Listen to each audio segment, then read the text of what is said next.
Marie Del Priore. Do outro lado, a história do sobrenatural e do espiritismo. 3. Outras manifestações do além: curandeiros, cartomantes, exorcistas. Curandeiros, espíritas e médicos, fronteiras invisíveis.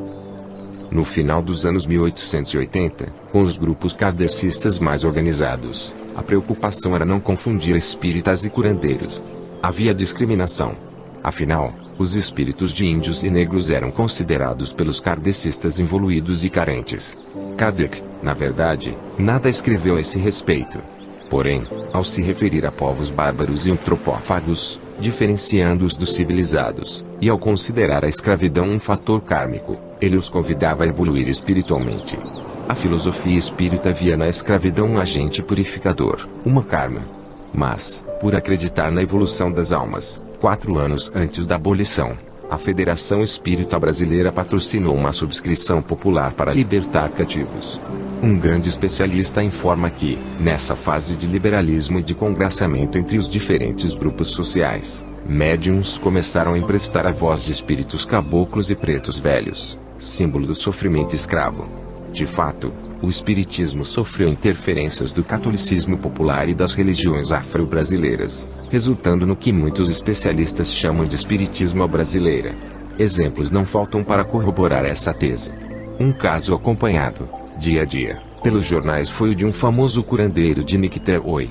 A multidão se reunia na porta da Casa Simples, na qual se misturavam gente do povo e personagens que têm prestado bons serviços ao país, inteligentes, educados e preparados, descreveu o articulista do Diário de Notícias, em março de 1888. A razão era o sistema de telefonia humana capaz de transmitir adivinhações milagrosas.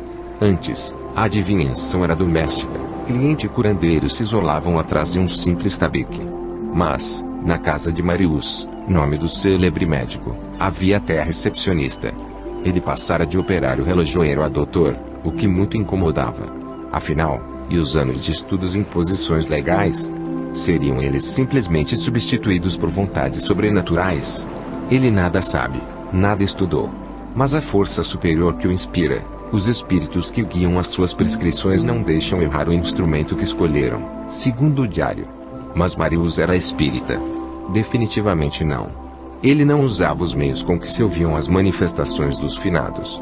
Em seu consultório, não ecoavam as tradicionais pancadas secas. Ele não escrevia, em língua latina ao receitar, nem assinava em nome de médicos famosos. Os verdadeiros espíritas não podiam acolher em seu seio um homem considerado perigoso, pois usava artimanhas e ardis grosseiros para ficar conhecendo o motivo da visita de seus clientes.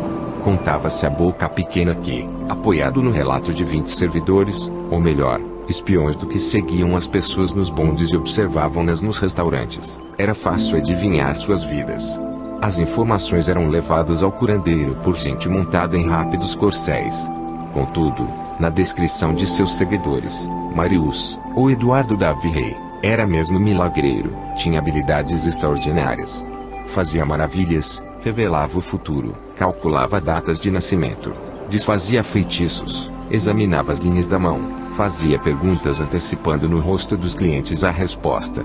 Atendia autoridades, políticos, ricos e pobres no bairro do Fonseca, em Niterói, onde tinha um sítio, no qual cultivava plantas medicinais e onde nascia, de fonte natural, a milagrosa água azul.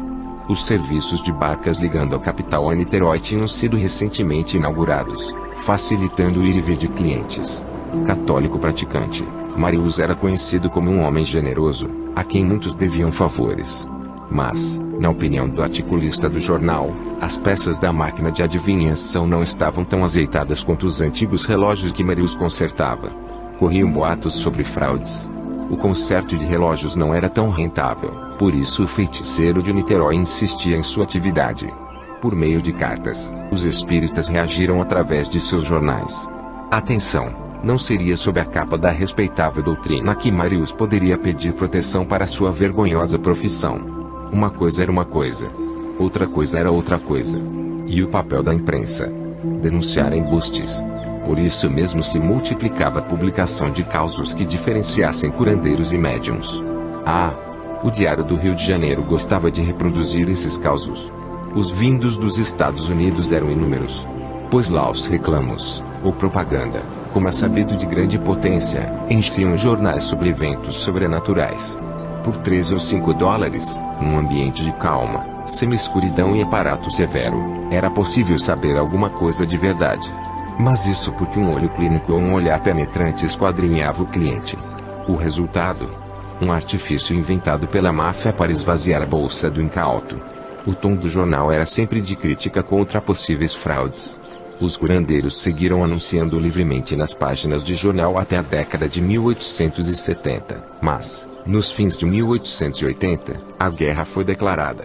As autoridades passaram a persegui-los por trás das trincheiras e com as armas mais afiadas se concentravam os médicos. Aumentava a pressão dos antes raros doutores contra benzedeiros concorrentes. Um membro da Academia Imperial de Medicina escreveu ao imperador denunciando: charlatães estavam em toda parte, apesar de uma lei que os proibia. E tinham os gabinetes cheios. Recomendavam substâncias perigosas aos pacientes, agiam como médicos sem nenhuma competência e iludiam as pessoas com panaceias milagrosas para curar todos os problemas do mundo. Tais denúncias não escondiam uma preocupação: charlatães, fossem curandeiros ou médiuns, eram um obstáculo que se colocava entre a medicina oficial e a população. O prestígio da Junta Central de Higiene Pública, órgão criado pelo governo para ser o consultor das questões de saúde pública, crescia ao mesmo tempo que se intensificava a prisão dos que praticavam o exercício ilegal da medicina. Multiplicavam-se as acusações de embustes. Foi o caso de certo Laurentino Inocêncio dos Santos, que tinha casa de praticar fortuna num lugar chamado Pendura Saia, no Cosme Velho, e que curava males diversos. A imprensa denunciava pessoas como ele, curandeiros espíritas e não espíritas, caboclos e não caboclos que pululavam na capital vivendo à custa de milhares de tolos que os procuravam para extrair os bichos do corpo, enxotar o demônio, endireitar a espinhela caída e para que lhes curem moléstias muitas vezes de caráter grave. Havia muita gente interessada em curar as mazelas de uma população destituída de cuidados médicos. Um certo JB Poli sanava enfermidades incuráveis e aliviava a humanidade de todos os sofrimentos, e de todo o dinheiro que tivesse. O famoso caboclo da Praia Grande fazia curas meríficas. Mulheres sábias recuperavam espinhela caída graças a uma mistura de pó de café e clara de ovo. E havia quem, através de bruxarias, conseguisse matar moços bem-intencionados. Foi o caso de certa Olimpia, moradora da rua de São Leopoldo, acusada de matar o amante com poções mágicas. A verdade era que os médicos eram poucos, raros e caros. Gilberto Freire bem diz que a monarquia nunca aceitou o desafio de cuidar da saúde da população nos trópicos. Enfrentando as inúmeras epidemias que varreram a corte, ou quando atacada de mazelas prosaicas, a população corria para homens como Marius ou Laurentino. Eles retiravam a moléstia do corpo por meio de sopro, sucção, orações e cantos. Davam continuidade à missão sagrada de combater, enfrentar e vencer a morte. Aqueles que exerciam o dom de curar seus semelhantes eram possuidores de convivência secreta com seres do outro mundo. A terapêutica se confundia com liturgia. Assistia-se ao doente com orações e remédios, sugerindo tréguas, envio de ofertas, compensações. O curandeiro ou o médium era o veículo e curador dos ritos de uma medicina imprecisa. Ele seria capaz de atenuar as manifestações divinas presentes na doença, considerada castigo, ou de anular forças adversas na enfermidade resultante de inveja. Porém, na década de 1880, as autoridades tentavam associar a cidade a noções como progresso e civilização. E a ciência, assim como a higiene, tinha que ser aliada nessa caminhada. Era preciso enterrar o famoso clíster com caldo de galinha, as sangrias, os purgantes contra vermes e lombrigas, o medo do sereno da noite, a infusão de jaborandi, o xarope de flores de laranjeira, o cataplasma de alho e as defumações de alecrim. Pouco a pouco, o farmacêutico que passou a preparar com mistério os remédios tomou o lugar de seus concorrentes curandeiros, afastando-os das pessoas comuns, tão dependentes de seus métodos. Era o início do fim de uma medicina atenta às correspondências entre o corpo e a natureza, de um saber milenar sobre o uso das plantas, e da relação baseada na palavra entre doente, médico e feiticeiro. Ouvir o paciente falar de seus males já era uma forma de cura. Sua solidão e angústia diminuíam diante de homens e mulheres que conseguiam preservar a esperança de quem os consultava.